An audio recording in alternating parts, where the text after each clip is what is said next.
ಮೂವಿಯ ಹೆಸರು ಯಾತ್ರಾ 2. ಇದು ಆಂಧ್ರ ಪ್ರದೇಶದ ಸಿಎಂ ಅವರ ಜೀವನ ಚರಿತ್ರೆಯ ಆಧಾರಿತ ಚಲನಚಿತ್ರ ಅಂತೆ. ಮೂವಿ ಸ್ಟಾರ್ಟಿಂಗ್ ನಲ್ಲಿ ಒಂದು ಡಿಸ್ಕ್ಲೈಮರ್ ಆಗ್ತಾರೆ, ಇದು ಯಾರಿಗೂ ಸಂಬಂಧಪಟ್ಟಿದ್ದಲ್ಲ, ಇದೆಲ್ಲ ಕಾಲ್ಪನಿಕ ಎಟ್ಸೆಟ್ರಾ ಎಟ್ಸೆಟ್ರಾ. ಮೂವಿ ಸ್ಟಾರ್ಟಿಂಗ್ ನಲ್ಲಿ ನಮಗೆ YSR ಅವರನ್ನ ತೋರಿಸ್ತಾರೆ. YS ರಾಜಶೇಖರ ರೆಡ್ಡಿ, ಜಗನ್ ರೆಡ್ಡಿ ಅವರ ಅಪ್ಪ. ಮೂವಿನಲ್ಲಿ ಈ ಪಾತ್ರವನ್ನ ಮಮ್ಮೂಟಿ ಅವರು ಮಾಡಿದ್ದಾರೆ. ಜನಗಳೆಲ್ಲ ಜೈ YSR ಅಂತಿದ್ದಾರೆ. YSR ಈಗ ಪ್ರೋಗ್ರೆಸ್ ಪಾರ್ಟಿಯಿಂದ ಚೀಫ್ ಮಿನಿಸ್ಟರ್ ಆಗಿದ್ದಾರೆ. ಅವರಿಗೆ ಜನ ಬೆಂಬಲ ಅಭೂತಪೂರ್ವವಾಗಿದೆ. ಇವರು ಚುನಾವಣಾ ಪ್ರಚಾರಕ್ಕೆ ಹೋಗಿದ್ದಾರೆ. ಚುನಾವಣಾ ಪ್ರಚಾರ ಕಡಪದಲ್ಲಿ ನಡೀತಿದೆ. ಕಡಪ ಡಿಸ್ಟ್ರಿಕ್ಟ್ ಗೆ MP ಆಗಿ ತನ್ನ ಮಗ ಜಗನ್ ಮೋಹನ್ ರೆಡ್ಡಿ ಅವರನ್ನ ನಿಲ್ಲಿಸಿದ್ದಾರೆ. ಜಗನ್ ರೆಡ್ಡಿ ಅವರಿಗೆ ಅಪ್ಪನ ಮೇಲೆ ಅಪಾರ ಅಭಿಮಾನ. ಅವರು ಹಾಕಿದ ಗೆರೆಯನ್ನ ಇವರು ದಾಟೋದಿಲ್ಲ. ಇವರು ಜನಪರ ಕಾರ್ಯ ಮಾಡೋದ್ರಲ್ಲಿ ಎತ್ತಿದ ಕೈ. ಪಾರ್ಟಿ ಹೈಕಮಾಂಡ್ ಗಿಂತ ಜನಗಳಿಗೆ ಹೆಚ್ಚು ರೆಸ್ಪೆಕ್ಟ್ ಕೊಡ್ತಾರೆ ಇವರು. ಒಂದ್ಸಲ ಹೈಕಮಾಂಡ್ ಅವರು ಇವರನ್ನ ಭೇಟಿ ಆಗ್ಲಿಕ್ಕೆ ಬಂದಿರ್ತಾರೆ. ಅಷ್ಟರಲ್ಲಿ ಪ್ರತಿಪಕ್ಷದ ಒಬ್ಬ MLA CM ನ ಭೇಟಿ ಮಾಡ್ಲಿಕ್ಕೆ ಅಂತ ಬರ್ತಾರೆ.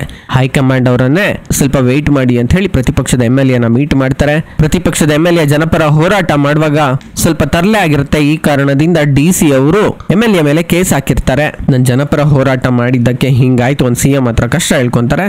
CM ಆ ಕೇಸನ್ನ ವಾಪಸ್ ತಗೊಳ್ತಾರೆ. ಪ್ರತಿಪಕ್ಷದವ್ರಿಗೂ ಸಹ ಇಷ್ಟು ರೆಸ್ಪೆಕ್ಟ್ ಕೊಡ್ತಿರಲ್ಲ, thank you so much sir ಅಂತ MLA ಹೇಳ್ತಾರೆ. ಆಗ CM ಹೇಳ್ತಾರೆ, ಪ್ರತಿಪಕ್ಷ ಸೋಲ್ಬೇಕು, ಕೆಳಕ್ ಬೀಳ್ಬೇಕು ಅಂತ ನಾನು ಹಾರೈಸ್ತೀನಿ, ಆದ್ರೆ ಸೋತು ಕೆಳಗ್ ಬಿದ್ರೆ ಮಾತ್ರ ಸಾಕು, ಅವ್ರು ಅಲ್ಲೇ ಕೊಳ್ತು ಹೋಗೋದು ನನಗೆ ಬೇಕಾಗಿಲ್ಲ ಅಂತ. ಸೊ ಬೇಸಿಕಲಿ ಪ್ರತಿಪಕ್ಷದವರ ಮೇಲೂ ಕೂಡ ರೆಸ್ಪೆಕ್ಟ್ ಇದೆ ಅವ್ರಿಗೆ. ಈ ಕಡೆ ಎಲೆಕ್ಷನ್ ಮುಗಿಯುತ್ತೆ. ರಾಜಶೇಖರ ರೆಡ್ಡಿ ಅವರು ತಮ್ಮ ಎಷ್ಟೊಂದು MP ಗಳನ್ನ ಗೆಲ್ಸಿದ್ದಾರೆ. ಜಗನ್ ಮೋಹನ್ ರೆಡ್ಡಿ ಅವರು ಕೂಡ ಗೆದ್ದಿದ್ದಾರೆ. ಅಂಡ್ ಎಲ್ಲ MLA ಗಳನ್ನ ಸ್ಟೇಟ್ ಪಾರ್ಟಿ ಲೀಡರ್ಸ್ಗಳು ಹೈಕಮಾಂಡ್ ಹತ್ರ ಕರ್ಕೊಂಡು ಹೋಗ್ತಾರೆ. ಅವ್ರುಗಳು ಇವರನ್ನೆಲ್ಲ ಸ್ವಲ್ಪ ಹೊತ್ತು ವೆಯ್ಟ್ ಮಾಡಿಸಿ ನಂತರ ಒಂದು 5-10 ನಿಮಿಷ ಮಾತಾಡಿಸಿ ಕಳಿಸ್ಬಿಡ್ತಾರೆ. ಏನ್ ಮಾಡೋಕ್ಕಾಗೋದಿಲ್ಲ, ಅವರೆಲ್ಲ ಬ್ಯುಸಿ ಇರ್ತಾರೆ ಅಂತ ವಾಪಸ್ ಬರ್ತಾರೆ. ಅಂಡ್ ಇಲ್ಲಿಂದ ಜಗನ್ ರವರ ರಾಜಕೀಯ ಜೀವನ ಫಾರ್ಮಲ್ ಆಗಿ ಶುರುವಾಗತ್ತೆ. ಕಥೆಯಲ್ಲಿ ಇನ್ನು ಮುಂದೆ ಬರೋದಲ್ಲ ಜಗನ್ ರವರು ಮಾಡಿದ ಹೋರಾಟ, ರಾಜಕೀಯದಲ್ಲಿ ಅವರು ನಡೆದು ಬಂದ ಹಾದಿ. ಬೈ ದ ವೇ, ಜಗನ್ ರವರ ಜೀವನ ಆಧಾರದ ಮೇಲೆ ಈ ಮೂವಿಯನ್ನ ಮಾಡಿದ್ದಾರೆ. ಆದ್ರೆ ಎಷ್ಟೋ ಜನಗಳ ಜೀವನ ಕಥೆಯನ್ನ ಮೂವಿನಲ್ಲಿ ತೋರಿಸಿರೋದಿಲ್ಲ, ಬಟ್ ಪುಸ್ತಕಗಳಲ್ಲಿ ಬರೆಯಲಾಗಿರುತ್ತೆ. ಫಾರ್ ಎಕ್ಸಾಂಪಲ್ ಸುಧಾಮೂರ್ತಿ, ಇವರು ಕೂಡ ಈಗ ರಾಜ್ಯಸಭೆಗೆ ಆಯ್ಕೆಯಾಗಿ MP ಆಗಿದ್ದಾರೆ. ಇವರು ನಡೆದು ಬಂದ ಹಾದಿಯನ್ನ ನಾವು ಪುಸ್ತಕಗಳನ್ನ ಓದಿ ತಿಳ್ಕೊಬೇಕಾಗಿದೆ. ಇವರ ಬಗ್ಗೆ ಕೇಳಿದಾಗ ನನಗೆ ಗೊತ್ತಾಗಿದ್ದ ಒಂದು ರೋಚಕ ವಿಚಾರ ಏನು ಅಂದ್ರೆ, ಇವರು 3,000 ಹೆಣ್ಣು ಮಕ್ಕಳನ್ನ ದೇವದಾಸಿ ಪದ್ಧತಿಯಿಂದ ಹೊರಗೆ ತಂದ್ರಂತೆ. ಸೊ ನೋಡಿ ಕಲಿ, ಓದಿ ತಿಳಿ ಅಂದಂಗೆ ಪುಸ್ತಕಗಳನ್ನ ಓದಿದ್ರೆ ನಮ್ಗೆ ಈ ತರ ಎಷ್ಟೊಂದು ವಿಚಾರಗಳು ಗೊತ್ತಾಗ್ತವೆ. ಆದ್ರೆ ಪುಸ್ತಕಗಳನ್ನ ಓದ್ಲಿಕ್ಕೆ ಟೈಮೇ ಇರೋದಿಲ್ಲ. ಸೊ ಇದಕ್ಕೆ ಸೊಲ್ಯೂಷನ್ ಏನು? ಕುಕು FM. ಎಲ್ಲ ಫೇಮಸ್ ಪುಸ್ತಕಗಳನ್ನ ಆಡಿಯೋ ರೂಪದಲ್ಲಿ ಕೇಳಬಹುದು ನಾವು ಕುಕು FM ನಲ್ಲಿ. ಇನ್ಫ್ಯಾಕ್ಟ್ ಸುಧಾಮೂರ್ತಿ ಅವರು 3,000 ಹೆಣ್ಣು ಮಕ್ಕಳನ್ನ ರಕ್ಷಣೆ ಮಾಡಿದ್ ಕೂಡ ನನಗೆ ಕುಕು FM ನಿಂದಲೇ ಗೊತ್ತಾಗಿದ್ದು. ಫೇಮಸ್ ಪುಸ್ತಕಗಳು, ಸೂಪರ್ ಸ್ಟೋರಿಗಳು ಎಲ್ಲವೂ ಕನ್ನಡದಲ್ಲಿ ನಮ್ಗೆ ಲಭ್ಯ ಇದೆ. ಇದಲ್ಲದೆ ಕುಕು FM ಹೊಸ ಆಫರ್ ನೊಂದಿಗೆ ಬಂದಿದೆ. ನೀವು ಸಾವಿರಾರು ಆಡಿಯೋ ಪುಸ್ತಕಗಳನ್ನ 7 ದಿನಗಳವರೆಗೆ ಫ್ರೀ ಆಗಿ ಕೇಳಬಹುದು. ಎಲ್ಲ ಪ್ರೀಮಿಯಂ ಆಡಿಯೋ ಕಂಟೆಂಟ್ ಗಳು 7 ದಿನಗಳವರೆಗೂ ಫ್ರೀ. ಪುಸ್ತಕಗಳ ಸಾರಾಂಶ ಅಷ್ಟೇ ಅಲ್ಲ, ಪೂರಾ ಪುಸ್ತಕಗಳ ಆಡಿಯೋ ಬುಕ್ ಗಳನ್ನ ನೀವು ಕೇಳಬಹುದು. ಹಲವಾರು ಕಥೆಗಳನ್ನ ನೀವು ಕೇಳಬಹುದು. ಕಂಟೆಂಟ್ ಗಳನ್ನ ಡೌನ್ಲೋಡ್ ಮಾಡಿ ಆಫ್ಲೈನ್ ನಲ್ಲೂ ಕೇಳಬಹುದು. ಯಾವುದೇ ಆಡ್ ಗಳಿಲ್ಲ. ಇಷ್ಟ ಬಂದ ಕಂಟೆಂಟ್ ಗಳ ಪ್ಲೇ ಲಿಸ್ಟ್ ಗಳನ್ನು ಕೂಡ ನೀವು ಕ್ರಿಯೇಟ್ ಮಾಡ್ಕೊಳ್ಬಹುದು. ಇದನ್ನೆಲ್ಲ ಪಡ್ಕೊಳ್ಳೋಕೆ ನೀವು ಮಾಡ್ಬೇಕಾಗಿರೋದಿಷ್ಟೇ, 7 ದಿನಗಳ ಫ್ರೀ ಟ್ರಯಲ್ ಅನ್ನ ನೀವು ಕ್ಲಿಕ್ ಮಾಡಿ ಸ್ಕ್ರೀನ್ ಮೇಲೆ 99 ರೂಪಾಯಿ ತೋರಿಸಿದ್ರು ಸಹ ನಿಮ್ಮ ಅಕೌಂಟ್ ಇಂದ ಕೇವಲ 2 ರೂಪಾಯಿ ಕಟ್ ಆಗುತ್ತೆ. ಅಂಡ್ ಇಮಿಡಿಯೇಟ್ಲಿ ಆ 2 ರೂಪಾಯಿನ ವಾಪಸ್ ಸಹ ಕಳಿಸ್ತಾರೆ ಕುಕು FM ನವರು. ಅಂಡ್ ಸಬ್ಸ್ಕ್ರಿಪ್ಷನ್ ಅನ್ನ ಯಾವಾಗ ಬೇಕಾದ್ರೂ ನೀವು ಎಂಡ್ ಮಾಡಬಹುದು ಈ 7 ದಿನಗಳ ಪೀರಿಯಡ್ ನಲ್ಲಿ. ಈಗ ಕುಕು FM ನಲ್ಲಿ ಒರಿಜಿನಲ್ ಕಂಟೆಂಟ್ ಕೂಡ ಬರ್ತಿದೆ. ಪ್ರತಿ ತಿಂಗಳು 20ಕ್ಕೂ ಹೆಚ್ಚು ಕನ್ನಡ ಪುಸ್ತಕಗಳನ್ನ ಅವರು ಆಡ್ ಮಾಡ್ತಿದ್ದಾರೆ. ಕುಕು FM ಫ್ಯಾಮಿಲಿ ಫ್ರೆಂಡ್ಲಿ, ಫ್ಯಾಮಿಲಿ ಜೊತೆ ಕೇಳಬಹುದು, ವರ್ಕೌಟ್ ಮಾಡುವಾಗ ಕೇಳಬಹುದು, ಆಫೀಸ್ಗೆ ಹೋಗುವಾಗ ಕೇಳಬಹುದು, ರಿಲ್ಯಾಕ್ಸ್ ಆಗೋ ಕೂಡ ಕೇಳಬಹುದು. ಲಿಂಕ್ ಡಿಸ್ಕ್ರಿಪ್ಷನ್ ಅಲ್ಲಿ ಇದೆ, ಪಿನ್ನಡ್ ಕಾಮೆಂಟ್ ನಲ್ಲಿ ಇದೆ. ಡೌನ್ಲೋಡ್ ಮಾಡಿ 7 ದಿನಗಳ ಟ್ರಯಲ್ ತಗೊಳ್ಳೋದು ಮರಿಬೇಡಿ. ಅಂಡ್ ಬೇಕಿದ್ರೆ 7 ದಿನಗಳ ಮುಂಚೆನೆ ಟ್ರಯಲ್ ಅನ್ನ ಕ್ಯಾನ್ಸಲ್ ಮಾಡಬಹುದು. 7 ದಿನಗಳ ನಂತರ ಸಬ್ಸ್ಕ್ರಿಪ್ಷನ್ ಅಮೌಂಟ್ ಕಟ್ ಆಗುತ್ತೆ. ಸರಿ, ಈಗ ಜಗನ್ ಡೆಲ್ಲಿಯಿಂದ ವಾಪಸ್ ಆಂಧ್ರ ಪ್ರದೇಶಕ್ಕೆ ಬಂದ್ರು. ಈ ಕಡೆ ಆಂಧ್ರ ಪ್ರದೇಶದಲ್ಲಿ YSR ಅವರು ಜನತಾ ದರ್ಶನ ಮಾಡ್ತಿದ್ದಾರೆ. ಇವ್ರ ಮನೆ ಹತ್ರ ಬಂದಿರುವ ಜನಗಳ ಕಷ್ಟ ಸುಖ ಕೇಳಿಸಿದ್ರೆ ಅವ್ರು ತಂದಿರುವ ಅಪ್ಲಿಕೇಶನ್ ಗಳನ್ನ ತಗೊಳ್ಸಿದಾರೆ ಅವರ ಪ್ರಾಬ್ಲಮ್ ಅನ್ನ ಸಾಲ್ವ್ ಮಾಡ್ಲಿಕ್ಕೆ. ಈಗ ಆಲ್ರೆಡಿ ಎಷ್ಟೊಂದು ಜನ ಇದ್ದಾರೆ, ಅವ್ರಗಳ ಮಧ್ಯೆ ಹೋಗ್ಲಿಕ್ಕೆ ಒಬ್ಬ ವಿಕಲಚೇತನ ವ್ಯಕ್ತಿಗೆ ಆಗೋದಿಲ್ಲ, ಅವರಿಗೆ ಕಾಣ್ತಿರೋದಿಲ್ಲ. ಆಗ ಈ ವಿಕಲಚೇತನ ವ್ಯಕ್ತಿ ಪೊಲೀಸರನ್ನ ಬಹಳ ರಿಕ್ವೆಸ್ಟ್ ಮಾಡ್ಕೊಳ್ತಾರೆ. ನಾನು ಒಂದ್ಸಲ YSR ಅವ್ರ ಜೊತೆ ಫೋಟೋ ತೆಗೆಸ್ಕೊಂಡಿದ್ದೆ, ಅವ್ರಿಗೆ ನಾನು ನೆನಪಿದೆ, ಪ್ಲೀಸ್ ನಮ್ಗೆ ಒಂಚೂರು ಕಷ್ಟ ಸುಖ ಮಾತಾಡ್ಬೇಕಿದೆ ಅವ್ರ ಜೊತೆ, ಒಂದ್ಸಲ ಅವಕಾಶ ಮಾಡ್ಕೊಡಿ, ನಮ್ಮ ಊರವ್ರನ್ನ ನಾನು ಕರ್ಕೊಂಡು ಬಂದಿದ್ದೀನಿ ಅಂತ. ಸರಿ, ಎಷ್ಟೋ ಒಂದು ಕೇಳ್ಕೊಂಡ್ಮೇಲೆ ಪೊಲೀಸ್ನವರು ಒಳಗೆ ಬಿಡ್ತಾರೆ. ಬಟ್ ಒಳಗೆ ಕಳಿಸೋಕೆ ಮುಂಚೆ ನಿಮ್ ತರ ಎಷ್ಟೊಂದ್ ಜನದ ಜೊತೆ CM ಫೋಟೋ ತೆಗೆಸ್ಕೊಂಡಿರ್ತಾರೆ, ನಿಮ್ಮನ್ನ ಹೇಗೆ ಗುರ್ತಿಡಿತಾರೆ ಅಂತ ಹೇಳಿರ್ತಾರೆ. ಬಟ್ ಇವ್ರು ಒಳಗೆ ಹೋಗಿದ್ದ ತಕ್ಷಣ ರಾಜಶೇಖರ್ ರೆಡ್ಡಿ ಅವರು ಇವರನ್ನ ಗುರ್ತು ಹಿಡಿದು ಬಿಟ್ಟು ಆತ್ಮೀಯವಾಗಿ ಮಾತಾಡ್ತಾರೆ. ಇವರನ್ನ ಒಳಗಡೆ ಕರ್ಕೊಂಡೋಗಿ ಏನ್ ಸಮಸ್ಯೆ ಅಂತ ಕೇಳ್ತಾರೆ. ಈ ವಿಕಲಚೇತನ ವ್ಯಕ್ತಿ ಒಂದು ಪುಟ್ಟ ಹುಡುಗಿಯನ್ನ ಕರ್ಕೊಂಡು ಬಂದಿದ್ದಾರೆ, ಅವ್ರ ಅಪ್ಪ ಅಮ್ಮನ ಸಮೇತ. ಆ ಹುಡುಗಿಗೆ ಕಿವಿ ಕೇಳಿಸ್ತಿರೋದಿಲ್ಲ. ಆಪರೇಷನ್ ಮಾಡ್ಲಿಕ್ಕೆ 4 ಲಕ್ಷ ಬೇಕಾಗಿದೆ. 4 ಲಕ್ಷ ದುಡ್ಡಿಲ್ಲ. ಸೊ CM ಹೇಳ್ತಾರೆ ತಮ್ಮ ಪರ್ಸನಲ್ ಸೆಕ್ರೆಟರಿಗೆ ಸರ್ಕಾರದಿಂದ ಇದನ್ನ ಸ್ಯಾಂಕ್ಷನ್ ಮಾಡಿ ಅಂತ ಪರ್ಸನಲ್ ಸೆಕ್ರೆಟರಿ ಸೆಕ್ರೆಟರಿ ಹೇಳ್ತಾರೆ, ಈಗ ನಮ್ಮ ಬಜೆಟ್ ನಲ್ಲಿ ಅಷ್ಟೊಂದು ದುಡ್ಡಿಲ್ಲ, 4 ಲಕ್ಷನೆಲ್ಲ ನಾವು ಖರ್ಚು ಮಾಡಿದ್ರೆ ಕಷ್ಟ ಆಗತ್ತೆ ಅಂತ. ಆಗ CM ಹೇಳ್ತಾರೆ, ಸರಿನಪ್ಪ ನೀನ್ ಬಜೆಟ್ ಬಗ್ಗೆ ಸಮಸ್ಯೆ ಹೇಳಿದ್ ಸರಿ, ಆದ್ರೆ ಈ ಬಜೆಟ್ ಸಮಸ್ಯೆಯನ್ನ ಆ ಪುಟ್ಟ ಹುಡುಗಿಗೆ ಅರ್ಥ ಆಗುವಂತೆ ಆಕೆಯ ಕೈಯನ್ನ ಹಿಡ್ಕೊಂಡು ಹೇಳು ಅಂತ. ಆಗ ಪರ್ಸನಲ್ ಸೆಕ್ರೆಟರಿಗೆ ಅರ್ಥ ಆಗುತ್ತೆ, ಆ ಹುಡುಗಿಗೆ ಕಿವಿ ಕೇಳ್ತಿಲ್ಲ, ಕಿವಿ ತಂದು ಕೊಟ್ರೆ ಎಷ್ಟು ಒಳ್ಳೆ ಕೆಲಸ ಆಗತ್ತದು, ನಾನು ಹಿಂಗೆ ಹೇಳ್ಬಾರ್ದಿತ್ತು ಅಂತ. ಸೊ ಆಕೆಗೆ ಆಪರೇಷನ್ ಆಗತ್ತೆ, ಕಿವಿ ಕೇಳಿಸೋಕೆ ಶುರು ಆಗತ್ತೆ. ಆ ಹುಡುಗಿಯ ಮುಖದಲ್ಲಿ ಮಂದಹಾಸ ಬಂದಿದೆ. ಪ್ರಪ್ರಥಮ ಬಾರಿಗೆ ಅವ್ರ ಅಮ್ಮ ಅಪ್ಪ ಮಾತಾಡೋದನ್ನ ಹುಡುಗಿ ಕೇಳಿಸ್ಕೊಂತಿದೆ. ಇದರಿಂದ YSR ಅವ್ರಿಗೆ ಹೊಸ ಐಡಿಯಾ ಬರುತ್ತೆ. ಸ್ಟೇಟಲ್ಲಿ ಎಷ್ಟು ಜನ ಇದ್ದಾರೆ ಕಿವಿ ಕೇಳದವರು, ಅವ್ರಿಗೆಲ್ಲ ಆಪರೇಷನ್ ಮಾಡಿಸೋಣ, ಇದಕ್ಕೆ ಎಷ್ಟು ಖರ್ಚಾಗ್ಬೋದು ಅಂತ. ಪರ್ಸನಲ್ ಸೆಕ್ರೆಟರಿ ಹೇಳ್ತಾರೆ 200-300 ಕೋಟಿ ದುಡ್ಡಿಲ್ಲ ಅಂತ. ಆಗ CM ಹೇಳ್ತಾರೆ 200-300 ಕೋಟಿ ಹೊಂದ್ಸೋಕಾಗಿಲ್ಲ ಅಂದ್ರೆ CM ಆಗಿದ್ದೇನು ಪ್ರಯೋಜನ ಇಲ್ಲ, ನಾವ್ ಈ ಸೌಲಭ್ಯವನ್ನು ಒದಗಿಸೋಣ ಎಲ್ಲರಿಗೂ ಅಂತ.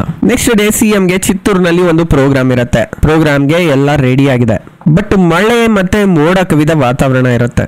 ಹೆಂಡತಿ ಹೇಳ್ತಾರೆ, ಈಗ ನೀವು ಚಿತ್ರಕ್ಕೆ ಹೋಗೋದು ಸರಿನಾ, ಇಷ್ಟೊಂದು ವಾತಾವರಣ ಹದಗೆಟ್ಟಿರುವಾಗ ಅಂತ. ಬಟ್ ಜನಗಳು 2 ಸಲ ನನ್ನ ಗೆಲ್ಸ್ಯಾರೆ, ನಾನು ಅವ್ರಿಗೋಸ್ಕರ ಕೆಲಸ ಮಾಡಬೇಕು, ನಾನು ಹೋಗಬೇಕು ಅಂತ YSR ಹೇಳ್ತಾರೆ ಹೆಂಡತಿಗೆ. ಬಟ್ ಅವತ್ತು ಬೆಳಗಿನ ಜಾವ 4 ಗಂಟೆಗೆ ಇವ್ರಿಗೆ ಎಚ್ಚರ ಆಗ್ಬಿಡುತ್ತೆ, ಸರಿಯಾಗಿ ನಿದ್ದೆ ಬರ್ತಿಲ್ಲ. ಸೊ ಬೆಡ್ರೂಮ್ ನಿಂದ ಎದ್ದು ಹೊರಗೆ ಹೋಗ್ತಾರೆ. ಅಲ್ಲಿ ಜಗನ್ಮೋಹನ್ ರೆಡ್ಡಿ ಕೂಡ ಎದ್ದು ಕುಂತಿರ್ತಾರೆ. ಆಗ ಅಪ್ಪ ಮಗನ ನಡುವೆ ಒಂದು ಮಾತುಕತೆ ನಡೆಯುತ್ತೆ. ಬಟ್ ಇಲ್ಲಿ ಏನ್ ಮಾತಾಡಿದ್ರು ಅಂತ ನಮ್ಗೆ ತೋರಿಸೋದಿಲ್ಲ. ಮಾತೆಲ್ಲ ಮುಗಿದ ನಂತರ ಒಂದು ಗ್ಲಾಸ್ ನೀರ್ ತಂದ್ಕೊಡಪ್ಪ ಅಂತ ಜಗನ್ನ ಕೇಳ್ತಾರೆ. ಜಗನ್ ನೀರ್ ತಂದು ಕೊಡ್ತಾರೆ. ತಂದ್ಕೊಟ್ಟಾದ್ಮೇಲೆ ಹೋಗು ಮಲ್ಕು ಅಂತ ಹೇಳ್ತಾರೆ ಮಗನಿಗೆ. ನೆಕ್ಸ್ಟ್ ಡೇ ಅವರು ಚಿತ್ತೂರ್ಗೆ ಹೊರಡ್ತಾರೆ. ಸ್ವಲ್ಪ ಹೊತ್ತಿನ ನಂತರ ಟಿವಿನಲ್ಲಿ ಒಂದು ಸುದ್ದಿ ಬರುತ್ತೆ, YS ರಾಜಶೇಖರ್ ರೆಡ್ಡಿ ಅವರ ಹೆಲಿಕಾಪ್ಟರ್ ಕಾಣೆ ಆಗ್ಬಿಟ್ಟಿದೆ ಚಿತ್ತೂರಿನ ಕಾಡಿನಲ್ಲಿ, ಎಷ್ಟು ಹುಡುಕಿದ್ರು ಸಿಕ್ತಿಲ್ಲ ಅಂತ. 2 ದಿನ ಕಂಟಿನ್ಯೂಸ್ ಆಗಿ ಹುಡುಕ್ತಾರೆ. YSR ಅವರು ಬದುಕಿದಾರ ಅಂತಲೇ ಎಲ್ರಿಗೂ ಡೌಟ್ ಆಗ್ಬಿಡತ್ತೆ.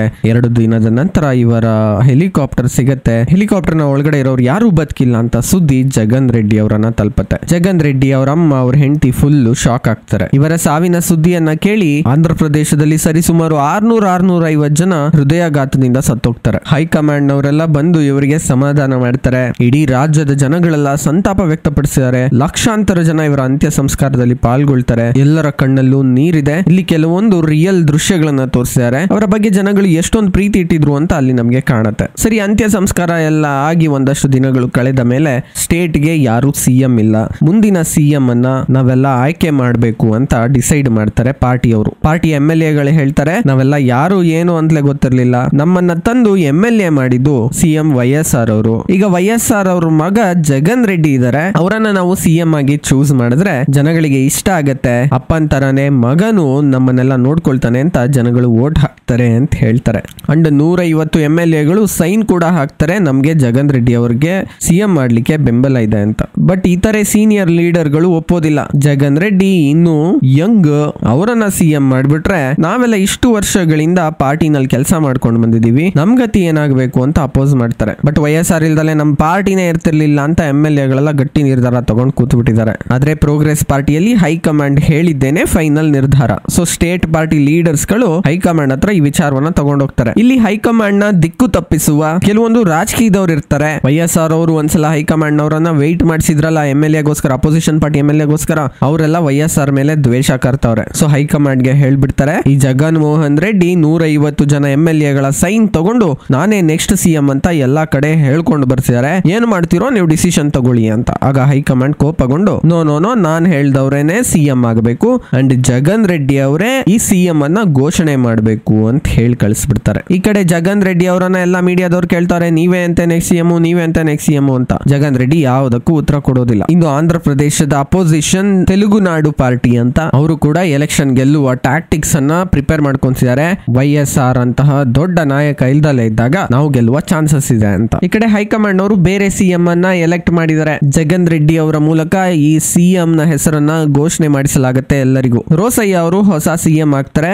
ಜಗನ್ ರೆಡ್ಡಿ ಇದು ಯಾವುದಕ್ಕೂ ಹಿಂಜರಿಯೋದಿಲ್ಲ, ಯಾವುದೇ ಬೇಜಾರು ಕೂಡ ಮಾಡ್ಕೊಂಡಿಲ್ಲ CM ಆಗ್ಲಿಲ್ಲ ಅಂತ. ಬಟ್ ಇವರ ಬೆಂಬಲಿಗರೆಲ್ಲ ಪ್ರೊಟೆಸ್ಟ್ ಮಾಡಿಸಿದ್ರೆ ಎಲ್ಲರನ್ನ ಸಮಾಧಾನ ಮಾಡ್ತಾರೆ ಜಗನ್ ರೆಡ್ಡಿ. ಇವ್ರಿಗಿನ್ನು ಅಪ್ಪನ ಸಾವಿನ ದುಃಖವನ್ನ ಮರೆಯೋಕಾಗ್ತಿಲ್ಲ. ಸೊ ಅಪ್ಪನನ್ನೇ ನೆನೆಸ್ಕೊಂಡು ಪೂರಾ ಬೇಜಾರ್ನಲ್ಲಿದ್ದಾರೆ. ಹೆಲಿಕಾಪ್ಟರ್ ಪತನ ಆಗಿರುವ ಸ್ಥಳಕ್ಕೆ ಭೇಟಿ ನೀಡಿ ಅಪ್ಪನ ಬಗ್ಗೆ ತುಂಬಾ ನೆನಪುಗಳನ್ನ ಗಳನ್ನ ಮಾಡ್ಕೊಂತಿದ್ದಾರೆ. ಇಲ್ಲಿ ಅವರ ಅಪ್ಪನವರ ಒಂದು ಪರ್ಸನಲ್ ಡೈರಿ ಕೂಡ ಇವ್ರಿಗೆ ಸಿಗತ್ತೆ. ಇನ್ನು ಇವರು ಹೋದ ಕಡೆ ಎಲ್ಲ ಎಷ್ಟೊಂದು ಜನ ವಾಲಂಟರಿ ಆಗಿ ಸೇರೋಕೆ ಶುರು ಮಾಡ್ತಾರೆ. ಪ್ಲೀಸ್ ಮಾತಾಡಿ ಮಾತಾಡಿ ಅಂತ ಕೇಳ್ಕೊಳ್ಳಿಕ್ಕೆ ಶುರು ಮಾಡ್ತಾರೆ. ಹೀಗೆ ಒಂದ್ಸಲ ಇವರ ಅಪ್ಪನ ಸಮಾಧಿ ಪೂಜೆ ಮಾಡ್ತಿರುವಾಗ ಅಲ್ಲಿ ಕೂಡ ಎಷ್ಟೊಂದ್ ಜನ ಸೇರ್ಬಿಟ್ಟಿದ್ದಾರೆ. ಜಗನ್ ರೆಡ್ಡಿ ಅವರಿಗೆ ಮಾತಾಡ್ಲಿಕ್ಕೆ ಪ್ರೇರೇಪಣೆ ಮಾಡ್ತಾರೆ. ಅಲ್ಲಿ ಹೇಳ್ತಾರೆ, ನಿಮ್ಮ ಪ್ರೀತಿ ಅಭಿಮಾನ ನಮ್ಮೆಲ್ಲರ ನಾಯಕ YSR ಅವರನ್ನ ಸಾಯೋಕೆ ಬಿಡೋದಿಲ್ಲ. ಅವರಿಂದ ಎಷ್ಟೊಂದ್ಸಲ ನೀವು ಖುಷಿ ಪಟ್ರಿ, ಈಗ ದುಃಖ ಪಡ್ತಿದ್ದೀರಾ. ಈ ಸುಖ ದುಃಖಗಳಲ್ಲಿ ನಾನು ಕೂಡ ಭಾಗವಹಿಸ್ತೀನಿ. ಸುಮಾರು 660 ಜನ ನನ್ನ ಅಪ್ಪನ ಸಾವಿನ ಸುದ್ದಿಯನ್ನ ಕೇಳಿ ತೀರೋಗ್ಬಿಟ್ರು. ಅವರೆಲ್ಲರ ಕುಟುಂಬಗಳಿಗೆ ನಾನು ಪರ್ಸನಲ್ ಆಗಿ ಭೇಟಿ ನೀಡ್ತೀನಿ, ಅವರ ಕಷ್ಟ ಸುಖಗಳನ್ನ ಆಲಿಸ್ತೀನಿ ಅಂತ ಹೇಳಿ ಎಲ್ಲರ ಮನೆಗಳಿಗೆ ಭೇಟಿ ನೀಡುವ ಘೋಷಣೆ ಮಾಡ್ತಾರೆ. ಈಗ 660 ಫ್ಯಾಮಿಲಿಗಳಲ್ಲಿ ಒಂದೊಂದೇ ಫ್ಯಾಮಿಲಿಯನ್ನ ಭೇಟಿ ಮಾಡ್ಲಿಕ್ಕೆ ಶುರು ಮಾಡ್ತಾರೆ. ಪ್ರತಿ ಫ್ಯಾಮಿಲಿ ಮನೆಗೆ ಇವರು ಭೇಟಿ ನೀಡಿದಾಗ್ಲೂ ಲಕ್ಷಾಂತರ ಜನ ಇವರು ಹಿಂದೆ ಸೇರ್ತಿದ್ದಾರೆ. ಇವ್ರು ಕಿವಿ ಆಪರೇಷನ್ ಮಾಡಿಸಿದ್ರಲ್ಲ ಹುಡುಗಿ, ಆ ಹುಡುಗಿ ಅಪ್ಪ ಕೂಡ ತೀರೋಗಿರ್ತಾರೆ. ಅವರ ಮನೆಗೆ ಕೂಡ ಭೇಟಿ ನೀಡ್ತಾರೆ. ಈ ನಡುವೆ ಇವರಿಗೆ ಸಿಗ್ತಿರುವ ಜನ ಬೆಂಬಲವನ್ನ ನೋಡಿ ಲೋಕಲ್ MLAಗಳು ಕೂಡ ಇವರ ಜೊತೆಗೆ ಹೋಗ್ಲಿಕ್ಕೆ ಶುರು ಮಾಡ್ತಾರೆ. ಸ್ಟೇಟ್ ಲೀಡರ್ಸ್ ಗಳಿಗೆ ಇದು ಇಷ್ಟ ಆಗೋದಿಲ್ಲ. ಜಗನ್ ರೆಡ್ಡಿ ನಮ್ಗಿಂತ ಪಾಪ್ಯುಲರ್ ಆಗ್ಬಿಡ್ತಾರೆ ಅಂತ ಕೋಪ ಮಾಡ್ಕೊಂಡಿದ್ದಾರೆ. MLAಗಳಿಗೆಲ್ಲ ವಾರ್ನ್ ಮಾಡ್ತಾರೆ, ನೀವ್ ಯಾಕೆ ಅವ್ರ ಜೊತೆ ಹೋಗ್ತೀರಾ ಅಂತ. MLAಗಳು ಹೇಳ್ತಾರೆ, ಅವ್ರಿಗೆ ಸಿಗ್ತಿರುವ ಜನ ಬೆಂಬಲವನ್ನ ನೋಡಿ ನಾವು ಹೋಗ್ಲಿಲ್ಲ ಅಂದ್ರೆ ಜನಗಳು ನಮ್ಗೆ ಓಟೆ ಹಾಕೋದಿಲ್ಲ ಅಂತ. ಈಗ ಈ ವಿಚಾರವನ್ನ ತಗೊಂಡು ಹೈಕಮಾಂಡ್ ಹತ್ರ ಹೋಗ್ತಾರೆ ಸ್ಟೇಟ್ ಪಾರ್ಟಿ ಲೀಡರ್ಸ್. ಈಗ ಅಲ್ಲಿ ಹೈಕಮಾಂಡ್ ಅನ್ನ ಮತ್ತೆ ದಿಕ್ಕು ತಪ್ಪಿಸುವ ಕೆಲಸ ನಡೆಯುತ್ತೆ. ನಾವು ಜಗನ್ ರೆಡ್ಡಿ ಅವರನ್ನ CM ಮಾಡ್ಲಿಲ್ವಲ್ಲ, ಅದಕ್ಕೋಸ್ಕರ ಜಗನ್ ರೆಡ್ಡಿ ಪಾದಯಾತ್ರೆ ಶುರು ಹಚ್ಕೊಂಡಿದ್ದಾರೆ. ತಮ್ಮ ಜೊತೆ MLAಗಳನ್ನ ಕರ್ಕೊಂಡು ಹೋಗ್ತಿದ್ದಾರೆ, ಗುಂಪು ರಾಜಕೀಯ ಮಾಡ್ತಿದ್ದಾರೆ, ಇವರಿಗೆ ಬುದ್ಧಿ ಕಲಿಸಬೇಕು ಅಂತ. ಬಟ್ YSR ಅವರ ಪರಮಾಪ್ತ ಸ್ನೇಹಿತ ಒಬ್ರು ಸ್ಟೇಟ್ ಪಾರ್ಟಿನಲ್ಲಿ ಲೀಡರ್ ಆಗಿರ್ತಾರೆ. ಅವರು ಹೈಕಮಾಂಡ್ ಗೆ ನಿಜವಾದ ವಿಚಾರವನ್ನ ಹೇಳಲಿಕ್ಕೆ ಶುರು ಮಾಡ್ತಾರೆ. ನೋ ನೀವೆಲ್ಲ ತಪ್ಪು ತಿಳ್ಕೊಂತಿದ್ದೀರಾ, ಹಂಗಲ್ಲ. ಅವ್ರ ಅಪ್ಪ ತೀರೋದಾಗ ಎಷ್ಟೊಂದ್ ಜನ ಶಾಕ್ ನಿಂದ ಸತ್ತೋಗಿದ್ರು. ಅವರನ್ನ ಭೇಟಿ ಮಾಡಿ ಅವರನ್ನ ಸಮಾಧಾನ ಮಾಡ್ಲಿಕ್ಕೆ ಅಷ್ಟೇ ಅವ್ರು ಹೋಗ್ತಿರೋದು, ಇದರಲ್ಲಿ ರಾಜಕೀಯ ಉದ್ದೇಶ ಇಲ್ಲ ಅಂತ. ಬಟ್ ಬೇರೆ ಲೀಡರ್ಸ್ ಗಳೆಲ್ಲ ಕನ್ಫ್ರಂಟ್ ಮಾಡ್ತಾರೆ, ಹಂಗೆ ಗುಂಪು ರಾಜಕೀಯ ಮಾಡುವ ಉದ್ದೇಶ ಇಲ್ಲ ಅಂದ್ರೆ MLAಗಳನ್ನ ಯಾಕೆ ಕರ್ಕೊಂಡು ಹೋಗ್ಬೇಕಿತ್ತು ಅಂತ. ಸೊ ಹೈಕಮಾಂಡ್ ಹೇಳತ್ತೆ, ಈ ಯಾತ್ರನ ತಕ್ಷಣ ಸ್ಟಾಪ್ ಮಾಡ್ಲಿಕ್ಕೆ ಹೇಳಿ ಜಗನ್ ರೆಡ್ಡಿ ಅವ್ರಿಗೆ ಅಂತ. ಈಗ ಹೈಕಮಾಂಡ್ ನ ವಿಚಾರವನ್ನ ಹೈಕಮಾಂಡ್ ನ ಲೀಡರ್ಸ್ ಗಳು ಬಂದು ಜಗನ್ ರೆಡ್ಡಿಗೆ ಹೇಳ್ತಾರೆ, ನೀವು ಯಾತ್ರನ ಆದಷ್ಟು ಬೇಗ ಸ್ಟಾಪ್ ಮಾಡಿ ಅಂತ, ಅಂಡ್ ನಾಳೆವರೆಗೂ ಟೈಮ್ ಕೊಡ್ತೀವಿ, ನಿಮ್ ಡಿಸಿಷನ್ ಹೇಳಿ ಅಂತ. ಜಗನ್ ರೆಡ್ಡಿ ಹೇಳ್ತಾರೆ, ನೋ ನಮ್ಮಪ್ಪ ನನ್ಗೆ ಒಂದು ವಿಚಾರವನ್ನ ಹೇಳ್ಕೊಟ್ಟಿದ್ದಾರೆ, ಏನಾದ್ರೂ ಒಂದು ಮಾತು ಕೊಟ್ರೆ ಅದರಿಂದ ಹಿಂಜರಿ ಬೇಡ ಅಂತ. ನಾನು ಎಲ್ಲಾ ಜನಕ್ಕೆ ಮಾತು ಕೊಟ್ಟಿದ್ದೀನಿ, ನಿಮ್ಮ ಫ್ಯಾಮಿಲಿಗೆ ನಾನು ಭೇಟಿ ನೀಡ್ತೀನಿ ಅಂತ, ಇದರಿಂದ ಹಿಂದೆ ಸರಿಯುವ ಮಾತೇ ಇಲ್ಲ ಅಂತ. ಅಂಡ್ ಜೊತೆಗೆ ಕನ್ವಿನ್ಸ್ ಮಾಡ್ಲಿಕ್ಕೆ ಟ್ರೈ ಮಾಡ್ತಾರೆ, ನಾನೇನು ಪಾರ್ಟಿಗೆ ವಿರುದ್ಧವಾಗಿ ಹೋಗ್ತಿಲ್ಲ, ನನ್ನ ಉದ್ದೇಶ ಏನಿದ್ರು ಜನಗಳನ್ನ ಸಮಾಧಾನ ಮಾಡೋದು ಅಂತ. ಅಂಡ್ YSR ಅವರ ಪರಮಾಪ್ತ ಕೂಡ ಬಂದು ಕನ್ವಿನ್ಸ್ ಮಾಡ್ಲಿಕ್ಕೆ ಟ್ರೈ ಮಾಡ್ತಾರೆ, ಪಾರ್ಟಿ ಹೈಕಮಾಂಡ್ ಗೆ ವಿರುದ್ಧವಾಗಿ ಹೋಗೋದು ಬೇಡ, ಅವ್ರಿಗೆ ಪವರ್ ಇದೆ, ಅವ್ರು ಏನ್ ಮಾಡೋಕ್ಕೂ ಸಿದ್ಧ ಇರ್ತಾರೆ, ಪಾರ್ಟಿ ಬೆಂಬಲ ಇಲ್ಲದೆ ನಾವೇನು ಮಾಡೋಕ್ಕಾಗೋದಿಲ್ಲ, ಅವರ ವಿರುದ್ಧ ಹೋಗಬೇಡ ಅಂತ. ಅವ್ರ ಅಮ್ಮ ಕೂಡ, ಅಂದ್ರೆ ಜಗನ್ ರೆಡ್ಡಿ ಅವರ ಅಮ್ಮ ಕೂಡ ಇದಕ್ಕೆ ಸಹಮತಿಯನ್ನು ವ್ಯಕ್ತಪಡಿಸ್ತಾರೆ. ಬಟ್ ಜಗನ್ ರೆಡ್ಡಿ ಕೇಳೋದಿಲ್ಲ. ಮಾಡಬಾರ್ದೇನು ಮಾಡ್ತಿಲ್ವಲ್ಲ, ಜನಗಳನ್ನ ಭೇಟಿ ಮಾಡ್ಲಿಕ್ಕೆ ಹೋಗ್ತೀನಿ, ಅದ್ರಲ್ಲಿ ತಪ್ಪೇನು ಅಂತ ಇವರು. ಆಗ ಇವ್ರ ಅಮ್ಮ ಹೇಳ್ತಾರೆ, ಸರಿ ನಾವೇ ಡೈರೆಕ್ಟ್ ಹೋಗಿ ಹೈಕಮಾಂಡ್ ಗೆ ವಿಚಾರವನ್ನ ತಿಳಿಸೋಣ, ಆಗ ಅವರು ಒಪ್ಪಬಹುದು ಅಂತ. ಅಮ್ಮ ಮಗ ಇಬ್ರು ಹೈಕಮಾಂಡ್ ಹತ್ರ ಹೋಗ್ತಾರೆ. ಅಲ್ಲಿ ಹೇಳ್ತಾರೆ, ನಮ್ಮ ಯಾತ್ರೆಗೆ ಯಾವುದೇ ರಾಜಕೀಯ ಉದ್ದೇಶ ಇಲ್ಲ, ನಾನು ಜನಗಳಿಗೆಲ್ಲ ಹೇಳ್ಬಿಟ್ಟಿದೀನಿ ಪಬ್ಲಿಕ್ ಸಭೆಯಲ್ಲಿ, ಎಲ್ಲರನ್ನ ಬಂದು ಭೇಟಿ ಮಾಡ್ತೀನಿ ಅಂತ, ಈಗ ಹಿಂಜರಿದ್ರೆ ಸರಿ ಹೋಗೋದಿಲ್ಲ ಅಂತ. ಹೈಕಮಾಂಡ್ ಹೇಳ್ತಾರೆ, ಹಾಗಿದ್ರೆ ಎಲ್ಲಾ ಜನಗಳನ್ನ ಪಾರ್ಟಿ ಹೆಡ್ ಕ್ವಾರ್ಟರ್ಸ್ ಗೆ ಕರೆದ್ಬಿಟ್ಟು ಅಲ್ಲೇ ಸಮಾಧಾನ ಮಾಡಿ ಕಳಿಸ್ಬಿಡಿ, ಎಲ್ಲರ ಮನೆಗೂ ಹೋಗುವ ನೆಸೆಸಿಟಿ ಇಲ್ಲ ಅಂತ. ಆಗ ಜಗನ್ ರೆಡ್ಡಿ ಹೇಳ್ತಾರೆ, ನಮ್ಮ ತಂದೆ ತೀರೋದಾಗ ನೀವು ನಮ್ಮ ಮನೆಗೆ ಬಂದಿದ್ರಿ, ನಾವು ನಿಮ್ ಮನೆಗೆ ಬಂದಿರ್ಲಿಲ್ಲ, ಸೊ ನಾವು ಪಾರ್ಟಿ ಹೆಡ್ ಕ್ವಾರ್ಟರ್ಸ್ ಗೆ ಅವರನ್ನೆಲ್ಲ ಕರೆಯೋದು ಸರಿ ಇಲ್ಲ ಅಂತ. ಹೈಕಮಾಂಡ್ ಹೇಳ್ತಾರೆ, ನಮ್ಮ ಡಿಸಿಷನ್ ಫೈನಲ್, ನೀವು ಹೊರಡಬಹುದು, ಯಾತ್ರೆನ ಮಾಡಂಗಿಲ್ಲ ಅಂತ. ಜಗನ್ ಆಗ ಹೇಳ್ತಾರೆ, ಯಾಕೆ ಇಷ್ಟು ಅವಮಾನ ಮಾಡ್ತೀರಾ, ನಮ್ಗೆ ಆಗಿರುವ ಅವಮಾನಕ್ಕೆ ಆ ದೇವರೇ ಸಾಕ್ಷಿ, ಇದನ್ನ ನಾವು ಯಾವತ್ತೂ ಮರೆಯೋದಿಲ್ಲ. ಅಮ್ಮ, ನಾನು ಮಾತಾಡಿದ್ದು ಮುಗಿತು, ನೀನೇನಾದ್ರೂ ಮಾತಾಡೋದಿದ್ರೆ ಮಾತು ಮುಗಿಸಿ ಬಾ, ನಾನು ವೆಯ್ಟ್ ಮಾಡ್ತಿರ್ತೀನಿ ಅಂತ ಅಲ್ಲಿಂದ ಎದ್ದು ಹೊರಗಡೆ ಹೋಗ್ಬಿಡ್ತಾರೆ. ಅವ್ರ ಅಮ್ಮ ಕೂಡ ಹೈಕಮಾಂಡ್ ಎಷ್ಟೊಂದು ಕನ್ವಿನ್ಸ್ ಮಾಡ್ಲಿಕ್ಕೆ ಪ್ರಯತ್ನ ಪಡ್ತಾರೆ, ಅವ್ರು ಕನ್ವಿನ್ಸ್ ಆಗೋದಿಲ್ಲ. ಸೊ ಅವ್ರು ಕೂಡ ವಾಪಸ್ ಬಂದ್ಬಿಡ್ತಾರೆ. ಮನೆಗೆ ಬಂದು ಮಗನ್ನ ಕೇಳ್ತಾರೆ, ಏನ್ ಮಾಡ್ಬೇಕು ಅಂತ ಫೈನಲ್ ಡಿಸಿಷನ್ ತಗೊಂತಿದ್ಯಪ್ಪ ಅಂತ. ಮಗ ಹೇಳ್ತಾರೆ, ನಾನು ಕೊಟ್ಟ ಮಾತಿಗೆ ಹಿಂಜರಿಯೋದಿಲ್ಲ, ನಾನು ಯಾತ್ರನ ಮಾಡೇ ಮಾಡ್ತೀನಿ ಅಂತ. ಮತ್ತೆ ಎಲ್ಲರ ಮನೆಗಳಿಗೆ ಭೇಟಿ ನೀಡೋಕೆ ಶುರು ಮಾಡ್ತಾರೆ. ಒಂದಿನ ಇವರ ಪ್ರೋಗ್ರಾಮ್ ಯಾವುದೋ ಒಂದು ಊರಿನಲ್ಲಿ ಇರತ್ತೆ. ಆ ಊರು ಆ ವಿಕಲಚೇತನ ಅಂದ್ರೆ ಅಂಧ ವ್ಯಕ್ತಿ ಇರ್ತಾರಲ್ಲ ಅವರ ಊರಾಗಿರತ್ತೆ. ಆ ವ್ಯಕ್ತಿ ಮಧ್ಯರಾತ್ರಿ ಆದ್ರೂ ವೇಟ್ ಮಾಡ್ಕೊಂಡು ಕೂತಿದ್ದಾರೆ ಜಗನ್ ರವರನ್ನ ಭೇಟಿ ಆಡ್ಲಿಕ್ಕೆ. ಜಗನ್ ಹೇಳ್ತಾರೆ, ನಿಮ್ಗೆ ಏನು ಕಾಣಿಸೋದಿಲ್ಲ, ಜಗನ್ ನಿಮ್ ಮುಂದೆ ಬಂದು ನಿಂತ್ಕೊಂಡು ನಿಮಗೆ ಗೊತ್ತಾಗೋದಿಲ್ಲ, ಹೀಗಿದ್ದಾಗ ಯಾಕೆ ವೇಟ್ ಮಾಡ್ತೀರಾ ಅಂತ. ಆಗ ವಿಕಲಚೇತನ ವ್ಯಕ್ತಿ ಹೇಳ್ತಾರೆ, ನಾನ್ ನೋಡ್ಲಿಲ್ಲ ಅಂದ್ರೇನು, ಜಗನ್ ನನ್ನನ್ನ ನೋಡ್ತಾರಲ್ಲ ಅಷ್ಟು ಸಾಕು ಅಂತ. ಅಂಡ್ ಆಗ ವಿಕಲಚೇತನ ವ್ಯಕ್ತಿಗೆ ಗೊತ್ತಾಗುತ್ತೆ ನನ್ನ ಜೊತೆ ಮಾತಾಡ್ತಿರೋರು ಜಗನ್ ಅಂತ. ಅಂಡ್ ಹೇಳ್ತಾರೆ, ನೀವು YSR ಅವರ ಮಗ, YSR ನಂತಹ ಲೀಡರ್ ನಮ್ಗೆ ಬೇಕು, ನಿಮ್ಮಿಂದ ನಾವಿದೀವಿ, ನೀವು ನಮ್ಮ ಲೀಡರ್ ಆಗಿ ಅಂತ. ಈಗ YSR ಅವರ ಪರಮಾಪ್ತ ಮತ್ತೆ ಬಂದು ಹೇಳ್ತಾರೆ ಜಗನ್ಗೆ, ಪ್ಲೀಸ್ ಥಿಂಕ್ ಮಾಡು, ಹೈಕಮಾಂಡ್ ನ ವಿರುದ್ಧ ಹೋಗ್ಬೇಡ, ಅವ್ರ ಹತ್ರ ಪವರ್ ಇದೆ, ಏನ್ ಬೇಕಾದ್ರೂ ಮಾಡ್ತಾರ ಅವರು ಅಂತ. ಸರಿ ಹುಷಾರಪ್ಪ ಅಂತ ಪರಮಾಪ್ತ ಹೇಳ್ಬಿಟ್ಟು ಅಲ್ಲಿಂದ ಹೋಗ್ತಾರೆ. ಅಂಡ್ ಪರಮಾಪ್ತ ಹೇಳ್ತಾರೆ, ನಿಮ್ಮ ಅಪ್ಪನೇ ಆಗ್ಲಿ ನಾನೇ ಆಗ್ಲಿ ಈ ಪಾರ್ಟಿಯನ್ನ 30 ವರ್ಷದಿಂದ ಬೆಳೆಸ್ಕೊಂಡು ಬಂದಿರೋದು ಹೇಗೆ ಅಂತಂದ್ರೆ, ನಮ್ಮ ಹಿಂದೆ ಪಾರ್ಟಿ ಬೆನ್ನೆಲುವಾಗಿ ನಿಂತಿತ್ತು. ಈಗ ಪಾರ್ಟಿ ಇಲ್ದಲೆ ನಾವೇನು ಮಾಡ್ಲಿಕ್ಕೆ ಆಗೋದಿಲ್ಲ. ನಿಮ್ಮಪ್ಪ MLA ಆಗಿದ್ದು ಈ ಪಾರ್ಟಿಯಿಂದಲೇ, ನೀನ್ MP ಆಗಿದ್ದು ಈ ಪಾರ್ಟಿಯಿಂದಲೇ, ಪಾರ್ಟಿ ವಿರುದ್ಧ ಪ್ಲೀಸ್ ಹೋಗ್ಬೇಡ ಅಂತ ಇಷ್ಟು ಹೇಳ್ಬಿಟ್ಟು ಅಲ್ಲಿಂದ ಹೋಗ್ತಾರೆ. ನೆಕ್ಸ್ಟ್ ಡೇ ಜಗನ್ ಡಿಸೈಡ್ ಮಾಡ್ತಾರೆ, ಹೌದಾ ಪಾರ್ಟಿಯಿಂದಲೇ ನಾವೆಲ್ಲ ಗೆದ್ದಿದ್ದ ಅಂತ ಟೆಸ್ಟ್ ಮಾಡೇ ಬಿಡೋಣ ಅಂತ ಯಾರಿಗೂ ಹೇಳ್ದಲೆ ಒಬ್ರೇನೆ ಯಾವ್ದೋ ಒಂದು ಊರಿಗೆ ಯಾರಿಗೂ ಘೋಷಣೆ ಮಾಡ್ದಲೆ ಹೋಗ್ಲಿಕ್ಕೆ ಶುರು ಮಾಡ್ತಾರೆ. ಇವರನ್ನ ನೋಡಿ ಜನಗಳು ಒಬ್ಬೊಬ್ಬರಾಗಿ ಇವರ ಹಿಂದೆ ಬರ್ಲಿಕ್ಕೆ ಶುರು ಮಾಡ್ತಾರೆ. ನೋಡ್ತಿದ್ದಂತೆ ಸಾವಿರಾರು ಜನ ಇವ್ರ ಹಿಂದೆ ಬಂದು ನಿಂತ್ಬಿಟ್ಟಿದ್ದಾರೆ. ಈಗ ಜನಗಳನ್ನೆಲ್ಲ ಉದ್ದೇಶಿಸಿ ಮಾತಾಡ್ಲಿಕ್ಕೆ ಶುರು ಮಾಡ್ತಾರೆ. ನಮ್ಮ ತಂದೆಯ ಸಾವಿನಿಂದ ಎಷ್ಟೊಂದ್ ಜನ ದುಃಖ ತಪ್ತರಾಗಿದ್ರು, ಎಷ್ಟೊಂದ್ ಜನ ತೀರಿ ಹೋದ್ರು, ಅವರನ್ನೆಲ್ಲ ಭೇಟಿ ಮಾಡ್ಲಿಕ್ಕೆ ನಾನು ಶುರು ಮಾಡಿದೆ. ಆದ್ರೆ ಈ ಭೇಟಿಯನ್ನ ನಿಲ್ಲಿಸುವಂತ ನನಗೆ ಪ್ರೆಷರ್ ತಂದ್ರು. ಬಟ್ ನಮ್ಮಪ್ಪ ಈ ಕೊಟ್ಟ ಮಾತಿಗೆ ಯಾವತ್ತು ಹಿಂದೆ ಸರಿತಿರ್ಲಿಲ್ಲ. ನಾನ್ ಕೂಡ ಹಾಗೆ ಮಾಡ್ತೀನಿ, ಎಲ್ಲರನ್ನ ಭೇಟಿ ಮಾಡೇ ಮಾಡ್ತೀನಿ, ನನಗೆ ಪ್ರೆಷರ್ ತರ್ತಿರೋರ ವಿರುದ್ಧ ಹೋರಾಟ ಮಾಡ್ತೀನಿ ಅಂತ ಇದಕ್ಕೆ ಜನ ಅಪಾರವಾಗಿ ಬೆಂಬಲ ಸೂಚಿಸ್ತಾರೆ. ಅಂಡ್ ಮೀಡಿಯಾದವರನ್ನ ಕರೆದು ಜನಗಳ ಮಧ್ಯೆ ಘೋಷಣೆ ಮಾಡ್ತಾರೆ, ಪಾರ್ಟಿಯಿಂದ ನಾವು ಗೆದ್ದಿದ್ದು ಅಂತ ಎಲ್ಲರೂ ಹೇಳ್ಸಿದ್ದಾರೆ. ಈ ಕಾರಣದಿಂದ ನಾನು ನನ್ನ MP ಪೋಸ್ಟ್ಗೆ ರಾಜೀನಾಮೆ ಕೊಡ್ತಿದ್ದೀನಿ, ನಮ್ಮಮ್ಮ MLA ಪೋಸ್ಟ್ಗೆ ರಾಜೀನಾಮೆ ಕೊಡ್ತಿದ್ದಾರೆ. ನಾವಿಬ್ರು ಜನಗಳ ಬಳಿ ಹೋಗ್ತೀವಿ, ಪಾರ್ಟಿಯಿಂದ ಜನಗಳಲ್ಲ ಜನಗಳಿಂದ ಪಾರ್ಟಿ ಅಂತ ಸಾಬೀತು ಪಡಿಸ್ತೀವಿ ಅಂತ ಜನಗಳ ಮಧ್ಯ ಹೋಗ್ತಾರೆ. ಎಲೆಕ್ಷನ್ಗೆ ನಿಲ್ಲೋದಾಗಿ ಡಿಕ್ಲೇರ್ ಮಾಡ್ತಾರೆ. ಎಲೆಕ್ಷನ್ ಘೋಷಣೆ ಆಗತ್ತೆ, ಪ್ರಚಾರ ಶುರುವಾಗತ್ತೆ. ಅವರು ಒಳ ಒಪ್ಪಂದ ಮಾಡಿಕೊಂಡು ಜಗನ್ ರೆಡ್ಡಿ ಅವರನ್ನ ಸೋಲಿಸಬೇಕು ಅಂತ ಡಿಸೈಡ್ ಮಾಡ್ತಾರೆ. ತೆಲುಗುನಾಡು ಪಾರ್ಟಿ ಅವರೆಲ್ಲ ಪ್ರೋಗ್ರೆಸ್ ಪಾರ್ಟಿಗೆ ಸಪೋರ್ಟ್ ಮಾಡೋದು ಅಂತ ಒಳ ಒಪ್ಪಂದ ಆಗತ್ತೆ. ಆದ್ರೆ ಈ ಯಾವ ಒಪ್ಪಂದಗಳು ನಡೆಯೋದಿಲ್ಲ.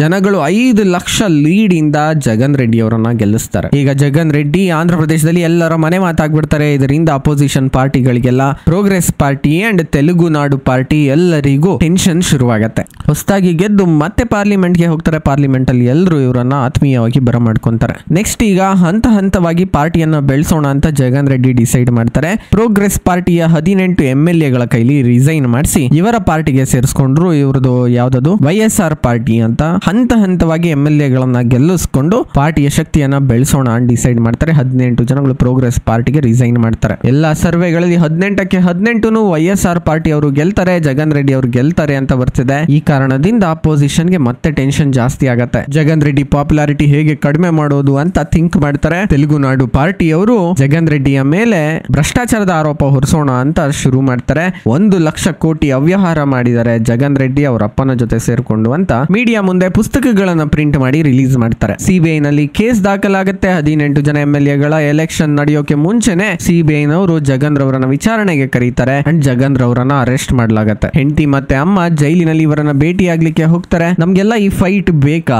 ನಾವ್ ಯಾಕೆ ಪ್ರೋಗ್ರೆಸ್ ಪಾರ್ಟಿಯ ವಿರುದ್ಧವಾಗಿ ಹೋಗ್ತಿದೀವಿ, ಬೇಡ ಇದೆಲ್ಲ ಅಂತ ಹೇಳ್ತಾರೆ. ಬಟ್ ಜಗನ್ ಹೇಳ್ತಾರೆ, ನೋ ಕೊಟ್ಟ ಮಾತಿಗೆ ನಾವು ಹಿಂದೆ ಸರಿಯೋದು ಬೇಡ. 18 ಜನ MLAಗಳು ನಮ್ಮನ್ನ ನಂಬಿಕೊಂಡು ಬಂದಿದ್ದಾರೆ, ಅವರನ್ನ ನಾವು ಗೆಲ್ಲಿಸಬೇಕು, ಅವರ ಭವಿಷ್ಯವನ್ನ ಉದ್ಧಾರ ಮಾಡಬೇಕು, ಅದರತ್ತ ನಾವು ಗಮನ ಹರಿಸಬೇಕು. ನೀನ್ ಹೋಗಮ್ಮ ಅವರ ಪರವಾಗಿ ಪ್ರಚಾರ ಮಾಡು, ನನ್ನ ಪರವಾಗಿ ನಿಂತು ನೀನ್ ಪ್ರಚಾರ ಮಾಡು ಅಂತ ಅಮ್ಮನನ್ನ ಹುರಿದುಂಬಿಸಿ ಕಳಿಸ್ತಾರೆ ಜಗನ್. ಜೈಲಿನಿಂದಲೇ ಅವ್ರ ಅಮ್ಮನಿಗೋಸ್ಕರ ಸ್ಟ್ರಾಟಜಿಗಳನ್ನ ಮಾಡಿಸ್ತಾರೆ. ಅವರಮ್ಮ ಹೋಗಿ ಜನಗಳ ಮುಂದೆ ಹೇಳೋಕೆ ಶುರು ಮಾಡ್ತಾರೆ, ನನ್ನ ಮಗನ ಜೈಲಿಗೆ ಹಾಕಿದ್ರೇನು ಮಗನ ಉತ್ಸಾಹವನ್ನ ನೀವೆಲ್ಲ ತುಳಿಯೋಕಾಗೋದಿಲ್ಲ, ಜನಗಳ ಉತ್ಸಾಹವನ್ನ ನೀವು ತುಳಿಯೋಕಾಗೋದಿಲ್ಲ, ಅವರಪ್ಪನ ಪಾಪ್ಯುಲಾರಿಟಿಯನ್ನ ನೀವು ತುಳಿಯೋಕಾಗೋದಿಲ್ಲ ಅಂತ. ಅಂಡ್ ಮೀಡಿಯಾದವರು ಕೇಳ್ತಾರೆ, YSR ಅವರು ತಮ್ಮ ಮನೆಯ ಹೆಣ್ಣು ಮಕ್ಕಳನ್ನ ಯಾವುದೇ ಬಿಸ್ನೆಸ್ ಗೆ ಕರೆ ತಂದಿರ್ಲಿಲ್ಲ, ರಾಜಕೀಯಕ್ಕೆ ಕರೆ ತಂದಿರ್ಲಿಲ್ಲ, ಈಗ ನೀವು ಇದನ್ನೆಲ್ಲ ಮೇಂಟೈನ್ ಮಾಡ್ಲಿಕ್ಕೆ ಸಾಧ್ಯವಾ ಅಂತ. ಆಗ ಜಗನ್ ಅವರ ಹೆಂಡತಿ ಹೇಳ್ತಾರೆ, ಹೌದು ನಮ್ಮಪ್ಪ ಅಂದ್ರೆ ನಮ್ಮ ಮಾವ ಇದಕ್ಕೆಲ್ಲ ಕರೆ ತಂದಿರ್ಲಿಲ್ಲ, ಆದ್ರೆ ಈ ತರದ್ ಏನಾದ್ರು ಬಂದ್ರೆ ಯಾವತ್ತು ಹಿಂಜರಿಬೇಡಿ ಅಂತಲೂ ಹೇಳ್ಕೊಟ್ಟಿದ್ರು, ಅದನ್ನ ನಾವು ಫಾಲೋ ಮಾಡ್ತಿದೀವಿ ಅಂತ. ಈಗ ಎಲೆಕ್ಷನ್ ಬರುತ್ತೆ, ಎಲೆಕ್ಷನ್ಗೆ ವೋಟ್ ಹಾಕ್ತಾರೆ ಜನ, ರಿಸಲ್ಟ್ ಕೂಡ ಬರುತ್ತೆ. 18ಕ್ಕೆ 18 ಸೀಟನ್ನ ಜಗನ್ ರೆಡ್ಡಿ ಪಕ್ಷದವರು ಗೆದ್ದು ಬಿಡ್ತಾರೆ. ಅಪೋಸಿಷನ್ ಪಾರ್ಟಿಯವರು ಡೆಪಾಸಿಟ್ ಕೂಡ ಉಳಿಸ್ಕೊಳ್ಳೋಕ್ ಆಗೋದಿಲ್ಲ. ಈ ಕಡೆ ಸೆಂಟ್ರಲ್ ಗವರ್ಮೆಂಟ್ ಅವರು ಯಾವುದೋ ಒಂದು ಇಂಪಾರ್ಟೆಂಟ್ ಬಿಲ್ ಅನ್ನ ಪಾಸ್ ಮಾಡಬೇಕಾಗಿದೆ, ಅವರಿಗೆ 3 ವೋಟ್ ಬೇಕಾಗಿದೆ. ಜಗನ್ ಹತ್ರ 2 ವೋಟ್ ಇದೆ. ಸೊ YSR ಅವರ ಪರಮಾಪ್ತರಿಗೆ ಹೇಳ್ತಾರೆ, ಈಗ ಹೇಗಿದ್ರು ಜಗನ್ ಜೈಲಿಗೆ ಹೋಗಿ 11 ತಿಂಗಳಾಗಿದೆ, ಸೊ ಜೈಲ್ ಅವರಿಗೆ ಬೇಜಾರಾಗಿರುತ್ತೆ, ಹೋಗಿ ಅವರಿಗೆ ಹೇಳಿ ನಿಮ್ಮ 2 MPಗಳು ನಮ್ಗೆ ಸಪೋರ್ಟ್ ಮಾಡಿದ್ರೆ ನಿಮ್ಗೆ ಬೇಲ್ ಕೊಡಿಸ್ತೀವಿ, ಜೈಲಿಂದ ಹೊರ ಬರ್ಬೋದು ಅಂತ. ಪರಮಾಪ್ತ ಹೋಗಿ ಜಗನ್ಗೆ ಈ ವಿಚಾರವನ್ನ ಹೇಳ್ತಾರೆ. ಜಗನ್ ಒಪ್ಪೋದಿಲ್ಲ, ಈ ತರ ಆಮಿಷಕ್ಕೆಲ್ಲ ನಾನು ಒಳಗಾಗೋದಿಲ್ಲ, ನನ್ನ ಹೋರಾಟ ಯಾವತ್ತೂ ನಡೆಯುತ್ತೆ ಅಂತ. ಸರಿ, ಇದಾದ್ಮೇಲೆ ED ಅವರು ಜಗನ್ ರವರ ಎಲ್ಲ ಆಸ್ತಿ ಬಿಸ್ನೆಸ್ ಅನ್ನ ಜಪ್ತಿ ಮಾಡ್ತಾರೆ. ಮೀಡಿಯಾದವ್ರು ಕೇಳ್ತಾರೆ, ನಿಮ್ಮ ಆಸ್ತಿ ಎಲ್ಲ ಹೋಯ್ತು, ಈಗ ಏನ್ ಮಾಡ್ತೀರಾ ಅಂತ. ಯಾವ ಆಸ್ತಿ ಹೋದ್ರೇನು, ನಮ್ಮಪ್ಪ ಊರ್ನಲ್ಲಿ ಒಂದ್ ಮನೆ ಕಟ್ಸೋರೆ, 3 ಹೊತ್ತು ತಿನ್ನೋಕೆ ನಮ್ಗೇನು ತೊಂದ್ರೆ ಇಲ್ಲ, ಅಷ್ಟೇ ಸಾಕು ಬಿಡಿ ಅಂತ ಹೇಳ್ತಾರೆ. ಇನ್ನೊಂದಷ್ಟು ದಿನಗಳ ಕಳೆದ ನಂತರ ಇವರಿಗೆ ಬೇಲ್ ಸಿಗತ್ತೆ, ಜೈಲಿನಿಂದ ಹೊರ ಬರ್ತಾರೆ. ಜನ ಬೆಂಬಲ ಇವರಿಗೆ ಇನ್ನು ಹಾಗೆ ಇದೆ. ಅಷ್ಟರಲ್ಲಿ ಆಂಧ್ರ ಪ್ರದೇಶವನ್ನ 2 ಭಾಗಗಳಾಗಿ ಡಿವೈಡ್ ಮಾಡಲಾಗುತ್ತೆ. ಆಂಧ್ರ ಪ್ರದೇಶ ಅಂಡ್ ತೆಲಂಗಾಣವಾಗಿ ಅಂಡ್ ವಿಭಜಿತ ಆಂಧ್ರ ಪ್ರದೇಶದ ಮೊದಲ ಚುನಾವಣೆ ನಡೀತಿದೆ. YSR ಪಾರ್ಟಿಯವರು ನಿಂತವ್ರೆ ಎಲೆಕ್ಷನ್ಗೆ, ತೆಲುಗುನಾಡು ಪಾರ್ಟಿ ಅಪೋಸಿಷನ್ ಅಪೋಸಿಟ್ ಆಗಿ ನಿಂತವ್ರೆ. ಇವರ ಜೊತೆಗೆ ಪ್ರೋಗ್ರೆಸ್ ಪಾರ್ಟಿ ಕೂಡ ನಿಂತಿದೆ. ಸರ್ವೆಗಳು ಹೇಳ್ತಿದಾವೆ ಸಮಬಲದ ಹೋರಾಟ ನಡೀತಿದೆ, ಯಾರು ಬೇಕಾದ್ರೂ ಗೆಲ್ಬಹುದು ಅಂತ. ಸೊ ನಮ್ ಕಡೆ ಜಾಸ್ತಿ ವೋಟ್ ಮಾಡ್ಕೊಳ್ಬೇಕು ಅಂತ ತೆಲುಗು ನಾಡು ಪಾರ್ಟಿ ಅವರು ಡಿಸೈಡ್ ಮಾಡ್ತಾರೆ ಅಂಡ್ ಜನಗಳ ಮಧ್ಯೆ ಘೋಷಣೆ ಮಾಡ್ತಾರೆ, ನಾವು ಎಲ್ಲಾ ರೈತರ ಸಾಲವನ್ನ ಮನ್ನಾ ಮಾಡ್ಬಿಡ್ತೀವಿ ಅಧಿಕಾರಕ್ಕೆ ಬಂದ್ರೆ ಅಂತ. ಈ ಕಾರಣದಿಂದ ತೆಲುಗು ನಾಡು ಪಾರ್ಟಿ ಅವರಿಗೆ ಸಪೋರ್ಟ್ ಸ್ವಲ್ಪ ಜಾಸ್ತಿ ಆಗುತ್ತೆ. ಜಗನ್ ರೆಡ್ಡಿ ಅವರಿಗೆ ಅವರ ಬೆಂಬಲಿಗರು ಹೇಳ್ತಾರೆ, ನೋಡಿ ನಾವು ಕೂಡ ಸಾಲ ಪಾರ್ಟಿ ಅವರು ನಮ್ಗಿಂತ ಸ್ವಲ್ಪ ಲೀಡಿಂಗ್ ಅಲ್ಲಿ ಇದಾರೆ, ಅದಿನ್ನೂ ಜಾಸ್ತಿ ಆಗ್ಬಿಡತ್ತೆ ಅಂತ. ಜಗನ್ ರೆಡ್ಡಿ ಥಿಂಕ್ ಮಾಡ್ತಾರೆ, ಇದು ಮಾಡ್ಲಿಕ್ಕೆ ಸಾಧ್ಯವಾ ಅಂತ. ಸಾಲ ಮನ್ನಾ ಮಾಡ್ಲಿಕ್ಕೆ ಎಷ್ಟೊಂದು ದುಡ್ಡು ಬೇಕು, ದುಡ್ಡನ್ನ ತರೋಕ್ ಆಗೋದಿಲ್ಲ, ನಮ್ಮಪ್ಪ ಇದ್ದಿದ್ರೆ ಏನ್ ಮಾಡಿದ್ರು ಅಂತ ಥಿಂಕ್ ಮಾಡ್ತಾರೆ. ಅವರಪ್ಪ ಒಂದ್ಸಲ ಒಂದು ಮಾತು ಹೇಳ್ತಾರೆ. ಇವರ ಮುಂದೆ ಒಂದಷ್ಟು ಲಾಯರ್ ಗಳಿಗೆ ಈ ಮಾತನ್ನ ಹೇಳಿರ್ತಾರೆ. ಇವರಪ್ಪನ ಬಿಸ್ನೆಸ್ ಲಾಸ್ ನಲ್ಲಿ ನಡೀತಿದೆ, ಬ್ಯಾಂಕ್ ನವರು ಸಾಲ ವಸೂಲಿಗೆ ಬಂದಿದ್ದಾರೆ. ಆಗ ಲಾಯರ್ ಗಳು ಹೇಳ್ತಾರೆ, ನಾವು ಲಾಸ್ ಅಲ್ಲಿ ಇದೆ ಕಂಪನಿ ಅಂತ ಡಿಕ್ಲೇರ್ ಮಾಡ್ಕೊಳ್ಳುವ, ಆಗ ಸಾಲ ಮನ್ನಾ ಆಗತ್ತೆ ಅಂತ. ಆಗ YSR ಹೇಳ್ತಾರೆ, ನೋ ನೋ ನೋ, ನನ್ನ ಮೇಲೆ ನಂಬಿಕೆ ಇಟ್ಟು ಬ್ಯಾಂಕ್ ಅವ್ರು ಸಾಲ ಕೊಟ್ಟಿದ್ರು, ಈಗ ನಾನು ನಂಬಿಕೆಯಿಂದ ಆ ನಂಬಿಕೆಯನ್ನ ಉಳಿಸ್ಕೊಳ್ಬೇಕಾಗಿದೆ, ಕೊಟ್ಟ ಮಾತಿಗೆ ಹಿನ್ನಡಿಯೋಕಾಗೋದಿಲ್ಲ, ಹೇಗಾದ್ರೂ ಮಾಡಿ ಆ ಸಾಲವನ್ನ ತೀರ್ಸೋಣ, ಬ್ಯಾಂಕ್ ನವ್ರಿಗೆ ಹೇಳಿ ಕಳಿಸಿ ಅಂತ. ಈ ಮಾತು ಜಗನ್ ಅವ್ರಿಗೆ ನೆನಪಾಗತ್ತೆ. ನಾವೀಗ ಸಾಲ ಮನ್ನಾ ಡಿಕ್ಲೇರ್ ಮಾಡ್ಬಿಟ್ರೆ ದುಡ್ಡಿಲ್ಲ ಅಲ್ಲಿ ಸಾಲ ಮನ್ನಾ ಮಾಡೋಕೆ, ಕೊಟ್ಟ ಮಾತಿಂದ ಹಿಂದೆ ಸರಿದಂತಾಗತ್ತೆ, ಸೊ ಸಾಲ ಮನ್ನಾ ಡಿಕ್ಲೇರ್ ಮಾಡೋದು ಬೇಡ ಅಂತ ಹೇಳ್ತಾರೆ. ಈಗ ಎಲೆಕ್ಷನ್ ಹತ್ರಕ್ಕೆ ಬರುತ್ತೆ, ಎಲ್ಲರೂ ಸಾಲ ಮನ್ನಾ ಬಗ್ಗೆನೇ ಮಾತಾಡ್ತಿದ್ದಾರೆ. ಎಲೆಕ್ಷನ್ ನಡೆಯುತ್ತೆ, ರಿಸಲ್ಟ್ ಕೂಡ ಡಿಕ್ಲೇರ್ ಆಗುತ್ತೆ. ತೆಲುಗು ನಾಡು ಪಾರ್ಟಿಯವರು ಒಂದೇ 1% ವೋಟ್ ಅನ್ನ ಎಕ್ಸ್ಟ್ರಾ ತಗೊಂಡು ಗೆದ್ದಿದ್ದಾರೆ. ಸಾಲ ಮನ್ನಾ ಮಾಡಿದಿದ್ರೆ ನಮಗೂ ಕೂಡ ವೋಟ್ ಹಾಕಿರೋರು ನಾವು ಕೂಡ ಗೆದ್ದಿಬೋದಿತ್ತು ಅಂತ ಎಲ್ಲ ಬೆಂಬಲಿಗರು ಹೇಳ್ತಾರೆ. YSR ಹೇಳ್ತಾರೆ, ನೋ ವರಿ, ಡೋಂಟ್ ವರಿ, ಈಗ ಅಪೋಸಿಷನ್ ನಲ್ಲಿ ಗೆದ್ದಿದ್ದೀವಲ್ಲ ಅಷ್ಟು ಸಾಕು, ಹೋರಾಟ ಮಾಡೋಣ, ನಂತರ ಅಧಿಕಾರಕ್ಕೆ ಬರೋಣ ಅಂತ. ಈಗ ತೆಲುಗು ನಾಡು ಪಾರ್ಟಿಯವರು ಅಧಿಕಾರ ಹಿಡಿತಾರೆ. YSR ಬೆಂಬಲಿಗರ ಮೇಲೆ ಅವರು ಕಣ್ಣಿಟ್ಟಿದ್ದಾರೆ, ಏನೇನೋ ಕೇಸ್ಗಳು ಹಾಕಿದ್ದಾರೆ. ವಿಧಾನಸಭೆಯಲ್ಲಿ ಇವರಿಬ್ಬರ ಜಟಾಪಟಿ ಜೋರಾಗಿ ನಡೀತಿದೆ. ಅಂದ್ರೆ ಸಿಎಂ ಮತ್ತೆ ಅಪೋಸಿಷನ್ ಲೀಡರ್ ಜಗನ್ ರೆಡ್ಡಿ ಅವರ ನಡುವೆ ಜಟಾಪಟಿ ಜೋರಾಗಿ ನಡೀತಿದೆ. ನಮ್ಮ ಬೆಂಬಲಿಗರ ಮೇಲೆಲ್ಲ ನೀವು ಕೇಸ್ ಹಾಕಿದ್ದೀರಾ ಅಂತ ಜಗನ್ ಜಗಳ ಮಾಡ್ತಿದ್ದಾರೆ. ಸಿಎಂ ಹೇಳ್ತಾರೆ, ನೋ ನೋ ನೋ, ಹಂಗೇನಿಲ್ಲ, ತಪ್ಪು ಮಾಡಿದವ್ರನ್ನೆಲ್ಲ ಒಳಗ್ ಹಾಕ್ತಿವಿ ಅಂತ. ಈ ನಡುವೆ ಜಗನ್ ನ ಬೆಂಬಲ ಮಾಡ್ತಿದ್ದ ಸುರೇಶ್ ಅನ್ನುವ ಒಬ್ಬ ವ್ಯಕ್ತಿಯನ್ನ ಹಿಡ್ಕೊಂಡು ಬರ್ತಾರೆ ಪೊಲೀಸ್ನವರು. ಚೆನ್ನಾಗಿ ಹೊಡೆದು, ನೀನು ರಾಜಧಾನಿಗೆ ಬೆಂಕಿ ಇಟ್ಟಿದ್ದೆ, ಬೆಂಕಿ ಇಡ್ಲಿಕ್ಕೆ ಜಗನ್ ಅವರು ಪ್ರೇರೇಪಣೆ ಮಾಡಿದ್ರು ಅಂತ ಸ್ಟೇಟ್ಮೆಂಟ್ ಕೊಡು, ನಿನ್ಗೆ 15 ಲಕ್ಷ ಕೊಡ್ತೀವಿ, ಮನೆ ಕರ್ಕೊಂಡು ಹೋಗ್ಬಿಡ್ತೀವಿ ಅಂತ.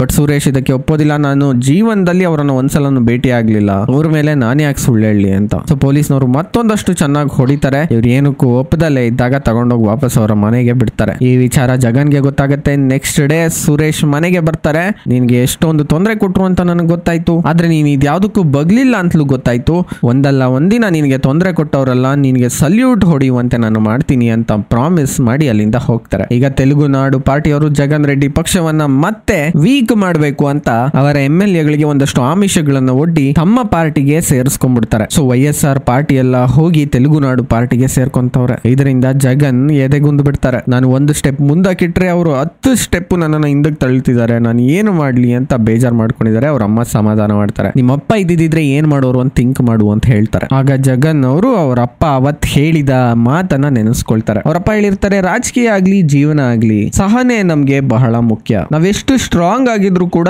ನಾವು ಸಮುದ್ರದ ವಿರುದ್ಧ ಹೊಡೆದಾಡೋಕ್ ಆಗೋದಿಲ್ಲ, ಬಟ್ ನಾವು ಎದೆಗುಂದದೇ ಇದ್ರೆ, ದೇವರ ಮೇಲೆ ನಂಬಿಕೆ ಇಟ್ಟಿದ್ರೆ ಆ ಸಮುದ್ರ ಕೂಡ ನಮ್ಗೆ ದಾರಿಯನ್ನ ತೋರಿಸುತ್ತೆ. ರಾಜಕೀಯದಲ್ಲಿ ಜನಗಳನ್ನ ಅರ್ಥ ಮಾಡ್ಕೊಳ್ಬೇಕು, ಜನಗಳ ನಂಬಿಕೆಯನ್ನ ಪಡೆಯಬೇಕು, ಜನಗಳ ಲೀಡರ್ ಆಗಿ ನಾವು ಬೆಳಬೇಕು. ಸೊ ಇದಿಷ್ಟು ಮಾತುಗಳನ್ನ ಹೇಳ್ತಾರೆ. ಆಗ ನಮ್ಗೆ ಗೊತ್ತಾಗತ್ತೆ YSR ಅವರು ಜಗನ್ಗೆ ಈ ಮಾತನ್ನ ಹೇಳಿಲ್ಲ, ಇದು ಜಗನ್ ರವರಿಗೆ ಬಂದಿರುವ ಕನಸಿನ ತರಹ ಒಂದು ವಿಷನ್ ಅಂತ. ಇದಾದ ಮೇಲೆ ಜಗನ್ ಎದೆಗುಂದೋದಿಲ್ಲ, ಮತ್ತೊಂದು ಯಾತ್ರೆಯನ್ನ ಶುರು ಮಾಡ್ತಾರೆ, ಸಂಕಲ್ಪ ಯಾತ್ರೆಯನ್ನ ಶುರು ಮಾಡ್ತಾರೆ, ಮತ್ತೊಂದು ಪಾದಯಾತ್ರೆಯನ್ನ ಶುರು ಮಾಡ್ತಾರೆ. 2019 ಆಗತ್ತೆ, ಅಷ್ಟರಲ್ಲಿ ಮತ್ತೊಂದು ಎಲೆಕ್ಷನ್ ಡಿಕ್ಲೇರ್ ಆಗತ್ತೆ. ತೆಲುಗು ನಾಡು ಪಾರ್ಟಿಯವರು ಎಷ್ಟೊಂದು ಪೆನ್ಷನ್ ಗಳನ್ನ ದುಡ್ಡನ್ನ ಘೋಷಣೆ ಮಾಡ್ತಾರೆ ಜನಗಳಿಗೆ. YSR ಪಾರ್ಟಿಯವರು ಕೂಡ ಪೆನ್ಷನ್ ಗಳನ್ನ ಘೋಷಣೆ ಮಾಡ್ತಾರೆ. ಜೊತೆಗೆ ಅವತ್ತು ಹೊಡೆತ ತಿಂದ್ರಲ್ಲ ಸುರೇಶ್ ಅವರನ್ನ MP ಕ್ಯಾಂಡಿಡೇಟ್ ಆಗಿ ನಿಲ್ಲಿಸ್ತಾರೆ. ಕಾರ್ಯಕರ್ತರನ್ನೆಲ್ಲ ಹುರಿದುಂಬಿಸ್ತಾರೆ. ಎಲೆಕ್ಷನ್ ಡಿಕ್ಲೇರ್ ಆಗತ್ತೆ. ಎಲೆಕ್ಷನ್ ದಿನ ಕೂಡ ಬಂದ್ಬಿಡತ್ತೆ. YSR ಪಾರ್ಟಿ 175 ಸೀಟ್ ನಲ್ಲಿ 151 ಸೀಟ್ ಅನ್ನ ಗೆದ್ದು ಬಿಡುತ್ತೆ ಈ ಸಲ. 10 ವರ್ಷಗಳ ಹೋರಾಟ ಪ್ರತಿಫಲ ತಂದುಕೊಟ್ಟಿದೆ. ಎಲ್ಲರಿಗೂ ಶಾಕ್ ಆಗತ್ತೆ, ಈ ವ್ಯಕ್ತಿ ಇಷ್ಟು ಯಂಗ್ ಏಜ್ ನಲ್ಲಿ ಎಷ್ಟೆಲ್ಲ ಸಾಧನೆ ಮಾಡಿದ್ರು ಅಂತ. ಮೂವಿ ಫೈನಲ್ ಸೀನ್ ನಲ್ಲಿ ಜಗನ್ ರೆಡ್ಡಿ ಅವರು ಪ್ರಮಾಣ ವಚನ ಸ್ವೀಕರಿಸ್ತಾರೆ. ಅಲ್ಲಿಗೆ ಮೂವಿ ಎಂಡ್ ಆಗುತ್ತೆ. ಮೂವಿ ಕ್ರೆಡಿಟ್ಸ್ ಗಳನ್ನ ತೋರಿಸುವಾಗ ನಮಗೆ ಜಗನ್ ರವರಿಗೆ ಸಿಕ್ಕ ಜನ ಬೆಂಬಲದ ತುಣುಕುಗಳನ್ನ ತೋರಿಸ್ತಾರೆ. Thank you so much for watching. Video ಇಷ್ಟ ಆಗಿದ್ರೆ ಲೈಕ್, ಕಮೆಂಟ್, ಶೇರ್, ಸಬ್ಸ್ಕ್ರೈಬ್ ಮಾಡೋದು ಮರಿಬೇಡಿ. ಹಾಗೆ ಡಿಸ್ಕ್ರಿಪ್ಷನ್ ನಲ್ಲಿರುವ ಲಿಂಕ್ ನಿಂದ ಕುಕು FM ಅನ್ನ ಡೌನ್ಲೋಡ್ ಮಾಡಿ 7 ದಿನ ಫ್ರೀ ಆಗಿ ಕುಕು FM ಅನ್ನ ಕೇಳಿ ಅಂತ ಹೇಳ್ತಾ ಟೇಕ್ ಕೇರ್, ಬೈ ಬೈ, ಜೈ ಹಿಂದ್, ಜೈ ಕರ್ನಾಟಕ.